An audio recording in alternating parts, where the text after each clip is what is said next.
اگر ماں باپ اپنی زندگی میں سب کچھ اپنی اولاد کو دے دیں، ہبہ کر دیں، تحفہ کر دیں، پراپرٹی نام کر دی، بینک بیلنس سارا دے دیا،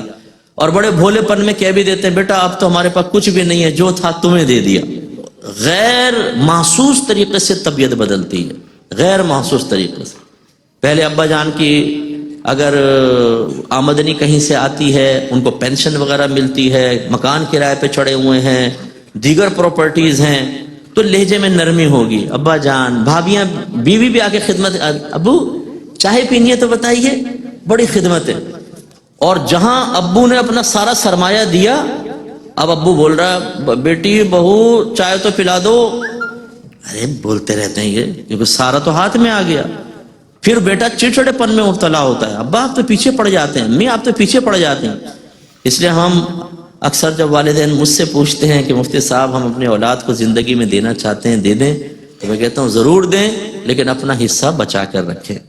عزت بچا کر رکھیں گے۔ ہر ایک اولاد ایسی نہیں ہوتی ہے، خدا نخواستہ ایسا نہیں ہے کہ ہر اولاد بری ہوتی ہے، لیکن بہرحال ایک فطری تقاضا ہوتا ہے، جب ماں باپ کو محتاج اور بالکل مال سے خالی محسوس کریں تو عام جو لوگ ہیں ان کی فطرت، ان کی طبیعت، ان کی کیفیت بدلتی ہے، اور لہجوں میں، عمل میں حقارت پیدا ہو جاتی ہے، اور اپنی آخرت کی بربادی کا سامان کرتے ہیں۔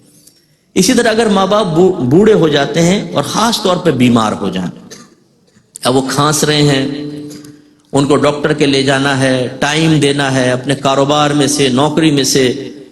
تو جو سعادت مند اولاد نہیں ہوتی کچھ عرصے میں فیڈ اپ ہو جاتی۔ بعض اوقات تو معاذ اللہ ثم معاذ اللہ یہاں تک دیکھا گیا ہے کہ دعا کرتے ہیں اللہ تعالیٰ ان کی منزل آسان کر دے، یعنی موت دے دے، ایسی ایسی صورتحال آتی ہے۔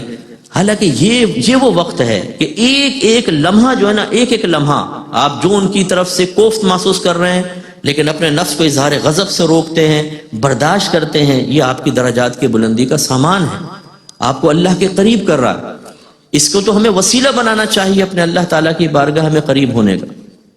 میرے آقا صلی اللہ علیہ وسلم فرماتے ہیں کہ 3 دوست تھے بنی اسرائیل کے، وہ کہیں سفر پہ روانہ ہوئے تو بارش شروع ہو گئی، ایک غار میں گھس گئے۔ اچانک وہ غار ایک بڑی چٹان تھی، غار کے دروازے کے آ کے گر گئی، اب وہ اندر پھنس گئے۔ تو ان میں سے ایک نے دوستوں سے کہا کہ یار ایسا کرتے ہیں، ہم کسی ایسے عمل کا اللہ کی بارگاہ میں وسیلہ پیش کرتے ہیں جو ہم نے بڑے اخلاص سے کیا ہو سکتا ہے اللہ تعالیٰ اس کی برکت سے ہمیں نجات دے دے۔ تو 2 نے جو پیش کیا وہ تو کچھ بھی کیا، ایک جو ہے وہ میں آپ کو عرض کرتا ہوں، اس نے کہا کہ یا رب کریم تو جانتا ہے کہ میں شام کو میں بکریاں وغیرہ چراتا تھا اور شام کو دودھ لاتا تھا، پہلے اپنے ماں باپ کو پلاتا پھر اپنی اولاد کو پلایا کرتا تھا،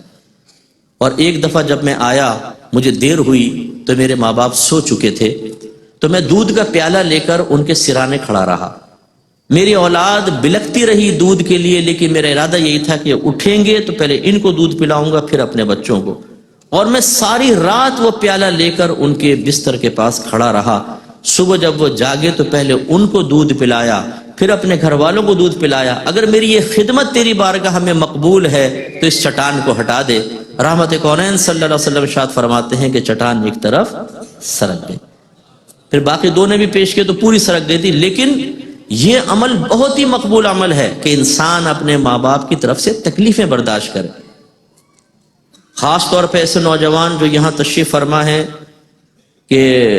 جو خدا نہ خواستہ اپنے والدین کی عظمت و عزت کو دنیاوی مفادات کے ترازو میں تولتے ہیں۔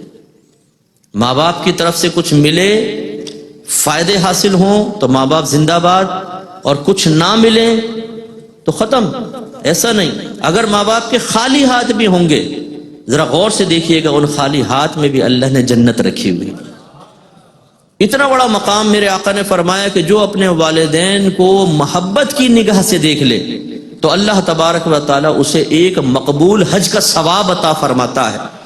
صحابہ کرام نے عرض کیا رسول اللہ اگر کوئی دن میں 70 مرتبہ دیکھے،